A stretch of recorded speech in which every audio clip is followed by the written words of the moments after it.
What's up, you guys? Adam here with Anabolic Climbing, and given the success of the steroid tier list, I figured I would transition that to my opinions on the best fat burners to help getting super lean for rock climbers.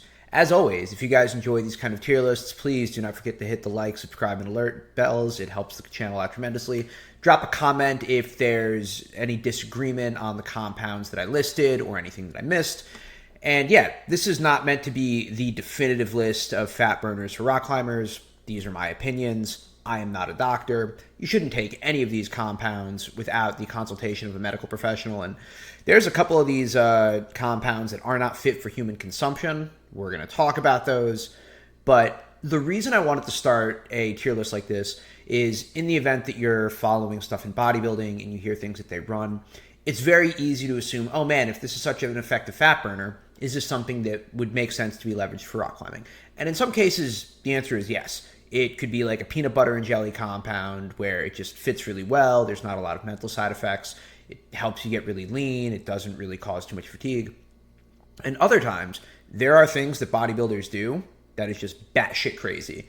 And it makes no sense for us to do, either because it's extraordinarily dangerous, or it's extremely neurotoxic, or extremely cardiotoxic, or I've tried some of these compounds and I'll just be shaking and feeling nauseous, and my ability to perform on the wall drops to zero. So, just because some of these compounds are effective at burning fat doesn't mean that they're effective for us as training tools. And I think it's really important to make that distinction. Bodybuilders are there to flex and look pretty. We actually have to perform, especially at like our peak physical capacity. So, as per usual, I'm going to be getting some help from Dr. Alex Tatum and leveraging some of his videos. He's very kind enough to let us react to some of these. And I like it because I'm more familiar with some of these compounds, I like being able to use Dr. Alex just so that you guys have a better understanding of some of these compounds.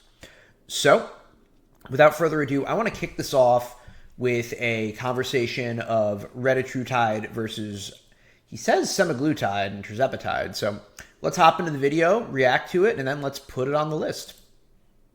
The cutters, semaglutide versus tirzepatide versus retatrutide. Spoiler alert, it's Reta by a country mile. Welcome back to our Versus series, where we take a deep dive into similar compounds, break down their biochemistry, benefits, and drawbacks, and then crown a winner. Today we're comparing three powerful fat loss peptides, semaglutide, tirzepatide, and the newest kid on the block, retatrutide. By the way, shout out to his editor. His videography team is really good. Let the battle of the GLP-1s begin. Let's start with semaglutide, the OG weight loss peptide. Semaglutide is a potent GLP-1 receptor agonist, meaning it reduces your appetite, slows gastric emptying, and helps you effortlessly maintain a caloric deficit. It quickly became a superstar with impressive clinical trials showing an average weight loss of about 15% or more. But it's not perfect. Its main drawbacks include gastrointestinal side effects like nausea, and over time, the weight loss effect tends to plateau. So part of that is just because you're just suppressing appetite, and most folks aren't good at doing anything beyond that. So they'll just take their nonsense diet into whatever they were doing anyways, and they'll end up losing a lot of muscle. It's pretty rough. And also, you're going to figure out really quick why I choose Reta over the other two. But yeah, let's keep going. Next up is tirzepatide, the dual action upgrade. Tirzepatide not only activates GLP-1 receptors, but it also hits GIP receptors, making it a powerful dual agonist. But what does that mean in English? It means stronger insulin secretion, improved glucose control, and even more dramatic fat loss than semaglutide. Clinical studies show an average weight loss of around 20% or more. It raised the bar significantly and has become a favorite for fast, reliable cutting.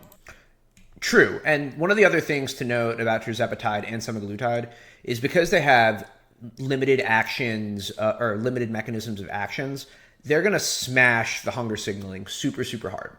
So in the event that you're a heavier person and you need help with the hunger signaling, there's a really good case to be made for tirzepatide over Reta, and definitely not semaglutide. But, it makes sense, right? The thing is, if you're already naturally lean and you don't have a huge appetite, I think tirzepatide is probably overkill, but let's continue. But now there's a newcomer entering the chat. Meet retatrutide, the first ever triple agonist peptide. This game-changing compound activates GLP-1, GIP, and glucagon receptors simultaneously. That extra glucagon activation is huge. It signals your liver to crank up energy expenditure, literally burning stored fat more efficiently.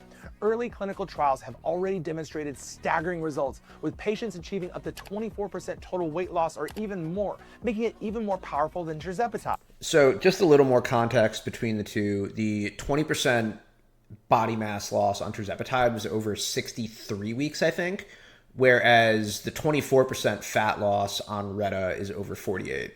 So it's just faster, more effective, helps out with the insulin sensitivity. Like, Reta is so fucking strong, man. I'm a huge fan of Reta. Again, I'm currently running Reta as we speak. But let's talk availability and drawbacks. Semaglutide is widely available, fully FDA approved, and relatively easy to source through legitimate medical channels. Tirzepatide has also been around for a while, so it's becoming more accessible every day. But it might There's also an oral version of semaglutide, but like, why? be challenging to find depending on your location or your insurance coverage. Retatrutide, however, is still deep in clinical trials. While its results look incredible, sourcing it right now means navigating gray market vendors overseas. True. So quality can be hit or miss, purity is questionable, and contamination risks are higher, making it a far riskier proposition for the time being. So who's our winner in this cutting peptide showdown? Despite the sourcing challenges and limited availability, the crown still goes to retatrutide. It's triple agonist. Yeah, he's absolutely right. Especially if you're willing to source on gray market, and there's literally hundreds of peptide sites out there right now. It's just too strong, man. Between the appetite suppression, the help from the GIP and the glucagon receptor, it's just the amount of fat that you lose as effortlessly as you lose it. It's just too strong. This is obviously an S tier compound that I'm going to go back and rank these really quick. But Reta, in my opinion, pound for pound, is probably the king of fat burners, bar none. Between the appetite control, between the additional benefits of the glucagon and GIP agonists, it's just too strong. I do think it's worth putting tirzepatide in A tier in the event that you want to go the pharmaceutical route, which I definitely think you should. That's definitely great to be able to get it directly from Mounjaro. I think that's great. Tirzepatide is an incredible compound. It will help you lose weight. It will help with appetite control. Just, you're going to lose less weight in less time than the folks running Reta, which is why it's just a superior compound. As far as semaglutide, I'm going to throw this in C tier. It's kind of like riding your horse to work right now, man. Like, what are we doing? Electric cars exist. Why are we rocking a horse right now? So I'm not super impressed with semaglutide, but yeah, I think that's pretty fair so far. So next up, I want to go into clenbuterol. If you guys aren't familiar, this is a pretty heavy-duty compound that bodybuilders tend to leverage between 2 weeks to a month prior to contest. And woof. Let's let Dr. Alex give us an explanation here. Clen, the infamous fat burner everyone pretends is just an asthma med. Spoiler alert, if you're inhaling this stuff for breathing trouble, you're doing it wrong. Imagine being able to pop a tiny pill that supercharges your metabolism, melts fat like butter in a microwave, and gives you energy levels usually reserved for toddlers after Halloween candy. Yikes. I know on paper this sounds incredible. I actually had a cousin, or an in-law rather, that was his trainer gave him Clen when he was probably like 25 or 30% body fat. And I was like, dude, you got to stop that shit immediately. You are absolutely not lean enough to justify this compound. He only ran it for a week or two. I'm really glad he listened to me, but like, Jesus. Sounds amazing, right? Meet clenbuterol. Originally developed as a veterinary bronchodilator to help horses breathe easier, seriously, it's horse asthma medication. Oh, God. Clen quickly found fame as Hollywood's worst-kept secret for getting shredded fast. Clenbuterol is a powerful beta-2 adrenergic agonist, meaning it turns your metabolism dial way up by boosting adrenaline-like effects in your body. In plain English, it cranks your heart rate, body temperature, and calorie burn sky high. So why do people take it? Rapid fat loss. Clen can torch stubborn fat faster than traditional dieting alone. Energy spikes. Users report intense stimulant-like effects, perfect for brutal gym sessions. Or really strong cardio sessions. But here's the kicker, and it's a hefty one. Clen isn't FDA approved for human use in the US at all. It's strictly veterinary medication and banned by almost every sports governing body worldwide. The side effects? Let's just say the shakes, sweating, insomnia, and heart palpitations aren't exactly minor inconveniences. So yeah, all things that make it really difficult to focus on while climbing. Between the shakes, obviously not helpful, heart palpitations, really bad, potential neurotoxicity, which I don't know if he gets into, but you could have chronic anxiety from running this for extended periods of time. And those are just the common ones. Extended use or overdosing can lead to serious heart damage, cardiac hypertrophy, and arrhythmias. That ripped physique comes with a serious proceed at your own risk label.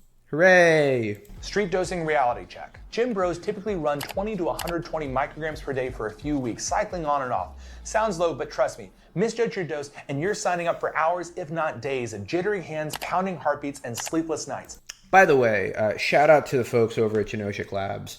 At one point, one of the samples that they got, someone didn't run 120 micrograms. They dosed their pills at 120 milligrams. And the folks from Genoshic were just like, no, no, no, no, no, no, no, no, no, no, no. Please do not let this get out. Please don't let this get out. Because, like, they would have killed people. And, you know, fortunately, the folks that they sent it to, they claim were like, oh, shit, our bad, and redosed it, and everything was perceivably fine. But, like, if you're having folks compounding this stuff on their own, the margin for error is very low, and the possibility of catastrophic effects, if misdosed, are very high. So, in general, I am not a fan of Clen. I've never run it. I can't advise running it. One of the guys from the Discord opted to run Clen for a little while and said it was an utterly miserable experience and never again. And, you know, I knew that before he told me, but this is not a compound for rock climbers. So, in the event that you're out there trying to do a bodybuilding show, you know, clenbuterol or albuterol, its FDA-approved cousin, which is a little bit less brutal, could be a thing worth running to really get down to like the single digit 6.54% body fats for maybe 2 weeks. But it's not a climbing compound. So even though it's an incredible fat burner, because of the issues with safety and the issues with insomnia and the cardiac hypertrophy and the issues with anxiety, we're going to put this in the trash. Cool. So now that we've made it there, Clen usually pairs with T3. In the event that your thyroid starts getting really nuked, getting at very low body fats, it's not unreasonable to leverage some T3 to get your thyroid back in order. But there's no reason to run T3 unless noted by your blood work.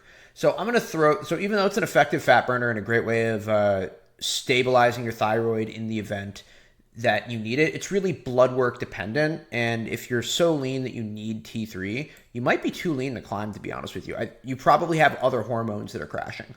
So I'm going to put this at like a B tier with the caveat that it requires blood work to need it. You should not be upregulating your thyroid for the funsies. Cannot emphasize that enough. Next up, I'm going to throw in some DNP strictly because you guys are already, how many minutes in this video? 13 minutes? And I want to keep this entertaining. 2,4-dinitrophenol, aka the nuclear fat burner, the most infamous and terrifying compound ever used for fat loss. Spoiler alert, it absolutely melts fat along with your internal organs. Yeah, that's not an exaggeration. This is unironically the sketchiest compound I have ever heard that people have taken. If you guys ever listened to More Plates, More Dates back in the day, he talks about running DNP and standing outside in the Canadian winter Canadian winter in a t-shirt and just chilling in freezing weather, and everyone's just looking at him like a monster and he's sweating because of how potent DNP is. It's super spooky. First things first, what exactly is DNP? Originally discovered as an explosive and later used in pesticides, DNP became notorious as a fat loss agent in the early 20th century. Mechanism? Brutally simple. It literally uncouples oxidative phosphorylation in your mitochondria. Translation? It ramps up your metabolism to such extreme levels that you burn fat and calories like never before. Sounds incredible, right? Hold on a minute. Here's the catch, and it's a big one. Seriously, if you don't know what DNP is, you're not prepared for the next part of this video. DNP doesn't have a regulated dosing protocol or a safe therapeutic window. It's extremely easy to overdose, and the consequences can be deadly. Side effects include hyperthermia, which is dangerously elevated body temperature, excessive sweating, dehydration, rapid heart rate, organ damage, and in many cases, death. Basically, it's probably a great idea to hop in a cold plunge or an ice bath if running DNP. You do not run DNP. I cannot emphasize this enough. Of all of the compounds that I will ever talk about this on this channel, this is far and away the number one compound you should not take. And this isn't a wink and a nudge. This is like straight up poison. Do not take this compound fucking ever. Like, if somebody comes to me and says they're thinking about trying DNP, no. Absolutely not. Like, just going to let the doctor continue, but I cannot emphasize that this is the most unhinged compound we'll ever talk about on this channel, and it will never get a seal of approval from me. I will call you a psychotic moron and hope that you survive okay. There is no antidote, and DNP poisoning No antidote. Remember that, friends. is notoriously difficult to manage medically. The toxic line is razor thin, making it one of the most dangerous substances ever used for weight loss. The medical literature is absolutely full of people who have died from DNP usage, or, in the case of our editor extraordinaire, Roddick, almost die. Roddick's an idiot. Good editor, though. It's a great story. He ended up melting a hole in a snowbank. I'll let him tell you sometime. I wish I had this story from Roddick. Bottom line, DNP is wildly effective at burning fat, and it's just as wildly dangerous. It's banned for a good reason, and there is simply no safe way to use it. That's DNP. Extreme fat loss, extreme risk. Proceed with extreme caution. No, don't proceed at all. Don't take DNP. Literally, don't take DNP ever. We are going to throw that. God, I wish there was a tier lower than trash tier. This is absolutely radioactive stuff, and I cannot, in good conscience, ever suggest running something like this. All right, next up, ephedrine. Ephedrine, quality cold medication, quality fat burner. Great for energy boosts, especially in deep calorie deficits. Kind of soft banned in the United States. Used to be able to get it over the counter. Really high quality stimulant. I'm going to throw it in B tier. I like ephedrine a lot. It's not a thing that I run often, but decent for appetite suppression, decent for energy, really big fan of it. Yeah, by and large, of the stimulants, I feel like this is up there with one of my favorites. It's an A-B tier in my opinion. I'm going to leave it high B for now, and we'll see how that goes. Next up, yohimbine. So yohimbine is... So if clenbuterol was a beta-2 agonist, this is an alpha-2 adrenergic... Or this hits the alpha-2 adrenergic receptor. And it's really good for releasing norepinephrine, which promotes fat cells to release fatty acids into the bloodstream. Really good for breaking down fat on the lower back and the brown fat. Really hard fat to burn. The reason why I cannot stand this compound is because the nausea and heart racing that I get is brutal. I took this both fasted and not fasted, and I just felt incredibly nauseous. In the event that you can tolerate this compound, it's probably a B tier. But, dude, I just feel tremendously sick every time I have ever tried to run this compound. So I'm going to throw this in C tier. Really strong tool for what it does, and mostly safe, air quotes. I don't know of anyone that's ever passed away or had severe medical complications from yohimbine or rosylene. But, man, I just cannot tolerate this compound. It feels really, really brutal. Next up, L-carnitine. One of my favorites for energy and really for focus. The first time I started taking carnitine, it definitely helped me get over some chronic fatigue that I've had for literally decades. Really big fan of that. But carnitine for most people tends to be kind of hit or miss. It either hits really hard and you feel really good on it, or it doesn't really do much for you. And for that reason, I can't really put it above a B tier. When I took this as a natty, I did probably stay 1 or 2% leaner, which is good, but this isn't one of those things that's going to make or break you. It's a nice to have. It's not a prerequisite. If you do well with carnitine, this honestly could be an A tier compound. If it does nothing for you, it might as well just be a hole in your wallet. So for that reason, I'm going to throw it in the B tier and kind of say it's up to you whether or not you think carnitine is worth running for your specific purposes. Next up, caffeine. Easy S tier. Both for helping you with additional energy and being a stimulant in a deep caloric deficit. Chances are everybody on the stream or in this video is taking caffeine every day. And if you don't, I look at you really funny. I hear of people that are able to go caffeine free, and man, I assume that you just like don't like smiles or laughter either. Like I don't know how to function without caffeine. I've been taking caffeine for, I'm turning 40 next month, probably 37 years, 38 years. This is a non-optional compound for me. No matter what, I always have caffeine in me or around me. S tier compound, straight up. Next up, Adderall and most amphetamines. I've kind of made this known pretty well that while appetite suppression is cool, I don't think there's any real unique fat-burning properties of amphetamines. And between the jitters and the impact to the cardiovascular system, I'm not a huge fan of amphetamines. If you're prescribed them, disregard, and obviously it helps to be able to eat a little bit less. But when you have appetite suppression tools like retatrutide and tirzepatide, the additional appetite suppression isn't really that interesting to me from amphetamines. The other part is it can also hinder sleep. So in the event that you're used to climbing on it, then it's probably something you're already taking. Is it something that I think it's worth deploying for the energy and for the appetite suppression? Not really. I kind of want to throw it in C tier.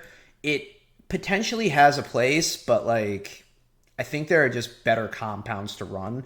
I'm not a big fan of it, but you know, maybe that's a thing that you guys like more. I know friends that run 5 milligrams every other day and do great on it. That's just not me. Next up is tadalafil. Tadalafil, otherwise known as Cialis, is an amazing vasodilator. Really great for pumps, really great for driving blood to muscle and elsewhere on the body. In the event that you have a cardio partner, I think tadalafil is an S tier compound. Does it really help with your particular cardiovascular endurance or your output? Yeah. Is it a compound that is going to help you get that much more shredded? Probably not. As far as just a compound that is benign, that you could run to help with blood pressure, that's just a great time overall, I think tadalafil is S tier. But strictly from a fat-burning context, it's probably C. I don't imagine anyone having that much or that improved results running tadalafil when it comes to fat loss. It's really just great for mood. And yeah, I popped that prior to hopping on the video, so good times. Let's hop back to our boy Dr. Alex and talk about SLU. And let's try to finish stuff up and hopefully not keep this video way too long. We're already at 23 minutes. 332, the pill your biohacker buddy claims is exercise in a pill, while you meanwhile are still skipping leg day. More on that in a second. So what in the heck is SLU-PP332? It's my favorite mitochondrial compound, far and away. I've already made, I think, 3 videos about SLU, so you guys know how I feel about it. But if you're new to the channel, here's the rundown. SLU, as we'll call it from now on, is a synthetic compound designed in the early 2000s at St. Louis University, hence the SLU prefix. It acts as a potent activator of the so-called estrogen-related receptors, ERRs, especially ERR alpha. These receptors normally crank up when you're out jogging or doing cardio, but SLU promises to flip those switches while you're on the couch, or so the rumors go. Here's how it supposedly works, without the science jargon. When you exercise, your muscles demand more energy, and your mitochondria, your cell power plants, ramp up. As a result, you burn more fat, your VO2 improves, and you get that trained look. SLU mimics a lot of those signals by binding to ERR alpha, which boosts mitochondrial activity, increasing fat oxidation, and shifting your cells from store energy mode to burn energy mode. And yeah, I definitely feel the effects both doing cardio and on the wall. I've ran this at 1 milligram a day, taking 500 micrograms twice a day. I've ran this at 2 milligrams and 5 milligrams daily. And the fat burning properties are pretty solid, but man, the changes to VO2 are so wild. I've had 40% improvements when doing the assault bike. If I'm trying to get energy on sport routes or something like that, I think that this is an S tier compound. WADA hasn't banned this yet, but I told you this is the compound that I'm positive is going to be banned by WADA in 2026.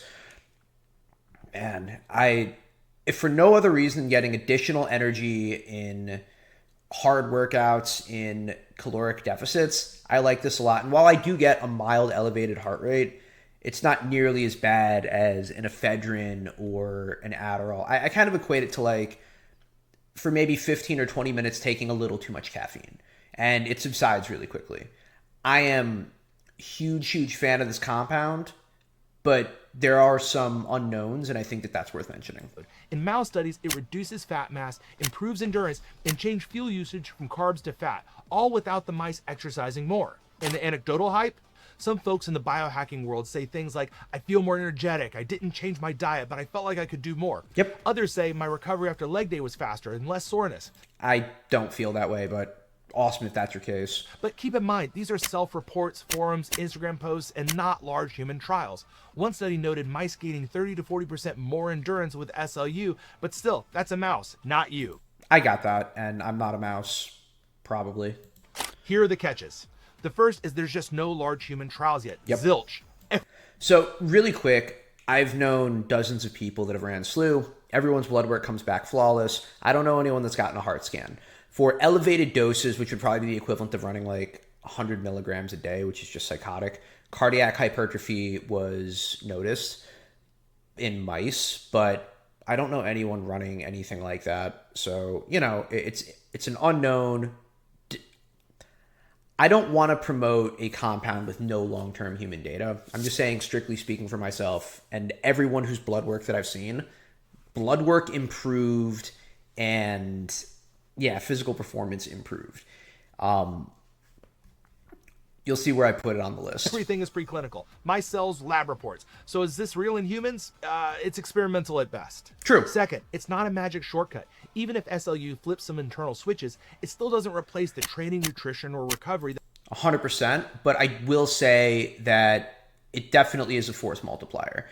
When I'm getting back into cardio, this is my favorite thing, to make cardio easier so that I could run it for longer. Same thing goes with long routes.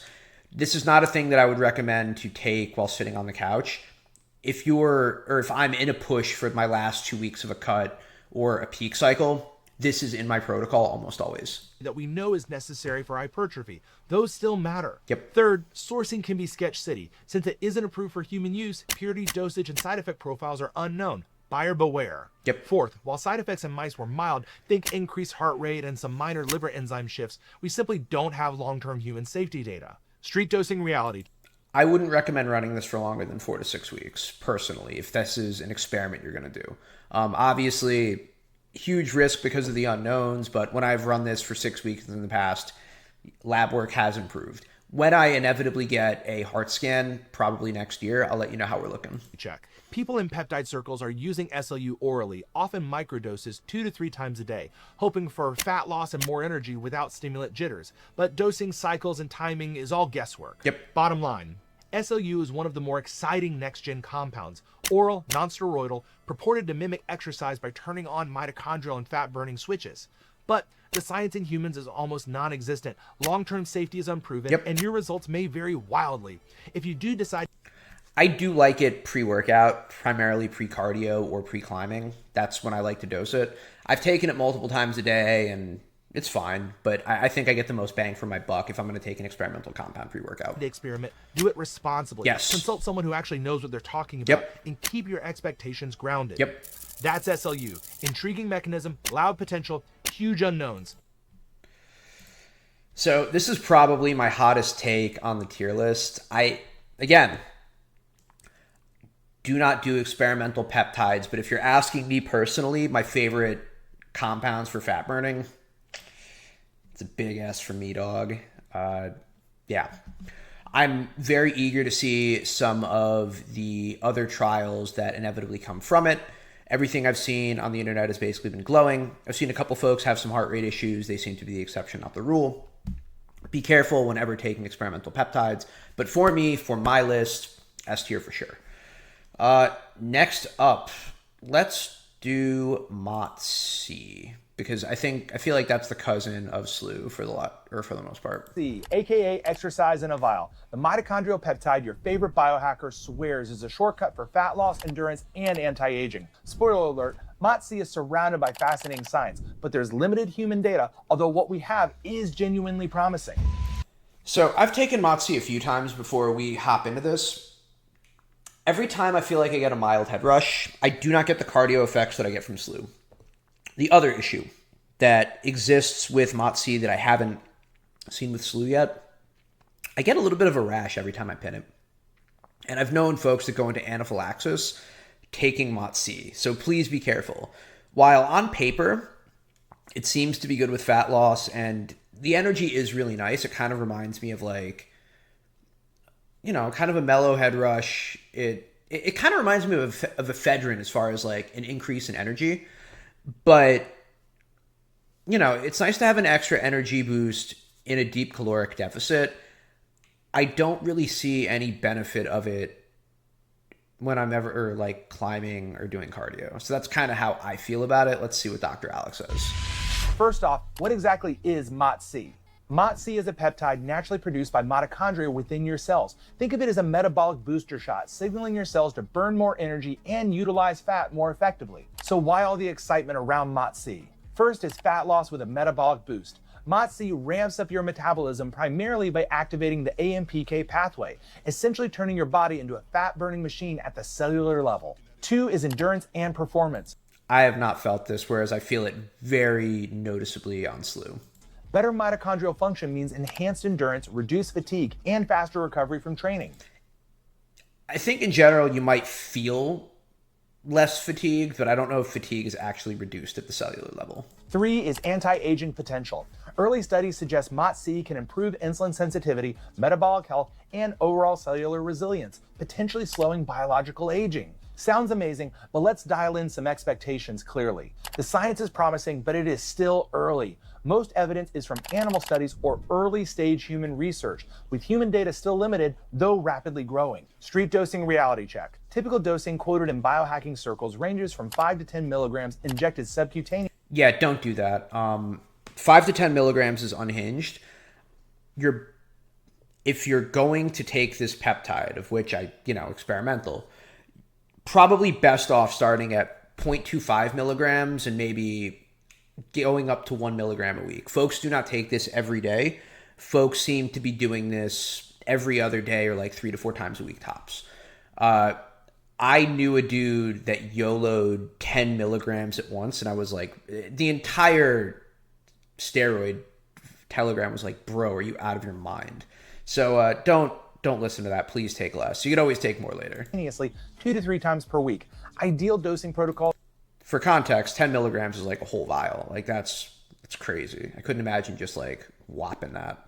Are not yet well defined. What about side effects? Well, it seems not many. Most users report improved energy and endurance. But truthfully, it's just way too early to know yet. Bottom line, MOTS-C represents cutting-edge metabolic science, activating the AMPK pathway to boost fat burning, endurance, and anti-aging potential.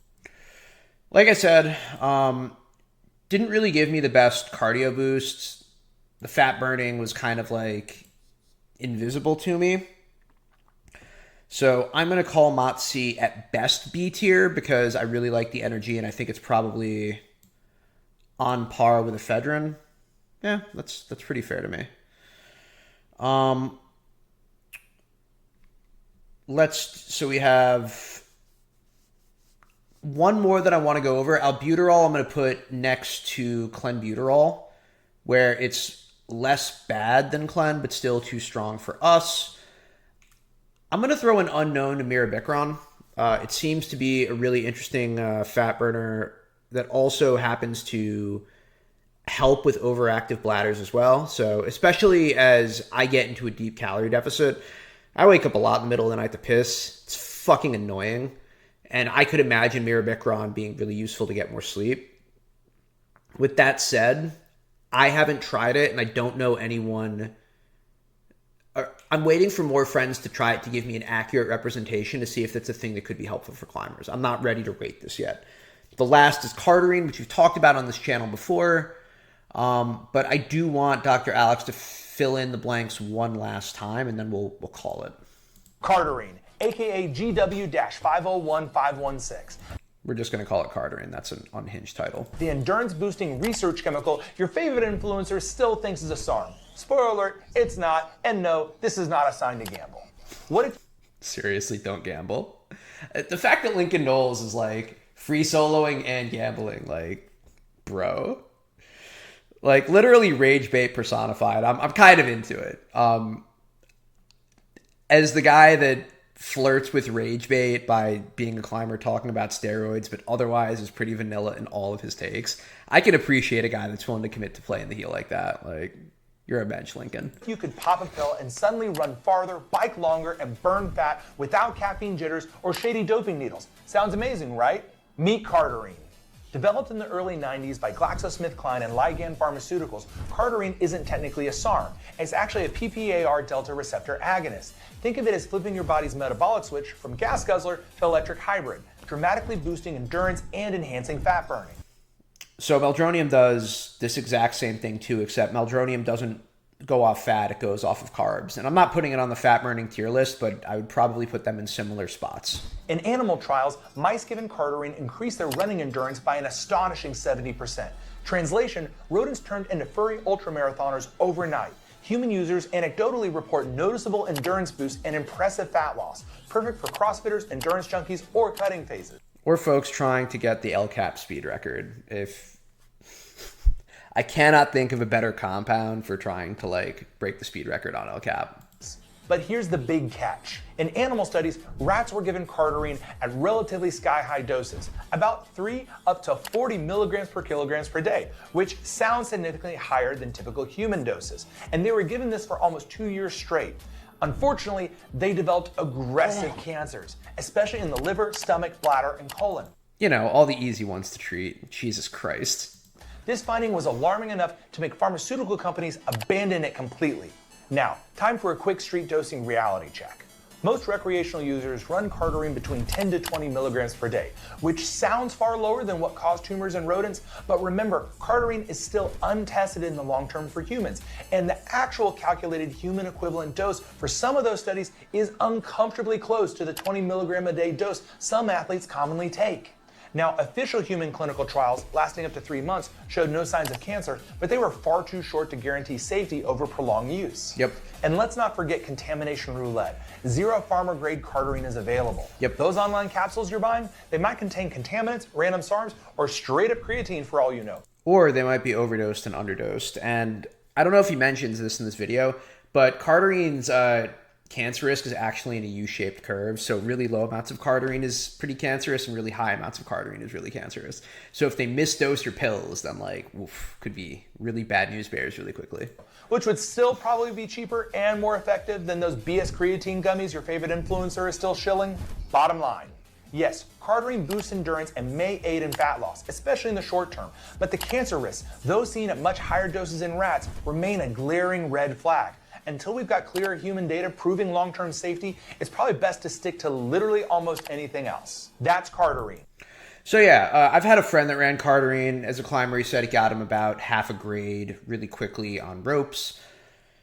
Really effective cardio booster. The cancer elements of it really spook me, but I would not lie and say that it's not a super effective tool. If we talked about it strictly from a fat burning context, I'd probably give this a B, maybe even A tier. But the cancer part of cardarine really spooks me. I'm going to throw this in the trash because of that. However, I do want to give you the caveat that if cancer means nothing to you and risk doesn't, like, and risk is just the thing you're willing to YOLO, it could very easily be an A or a B tier climbing compound.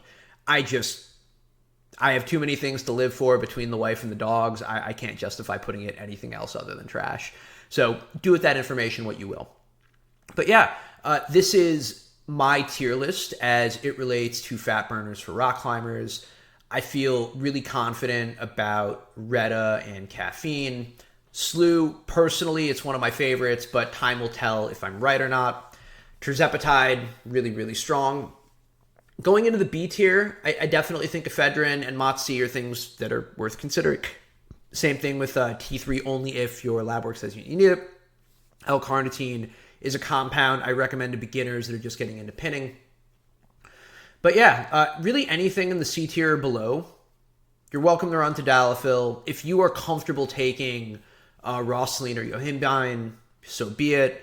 Obviously, with the amphetamines, I'm not a big fan of it, but you could use those at your own risk. Anything in the trash tier does not belong in your body, period. And that's how I state. At some point or another, I'll do a follow-up on mirabegron. I know I threw it in here and then kind of teased you guys with it. Too soon to say. But yeah, are there any other compounds that you really like for fat burning that you think should be included? Are there any other disagreements that you have on my tier list? Please let me know in that comment section down below. But yeah, I'm Adam with Anabolic Climbing. Appreciate you guys as always. I'm going to wish you guys a good luck and happy ascending, and I'll see you in the next one. Take care.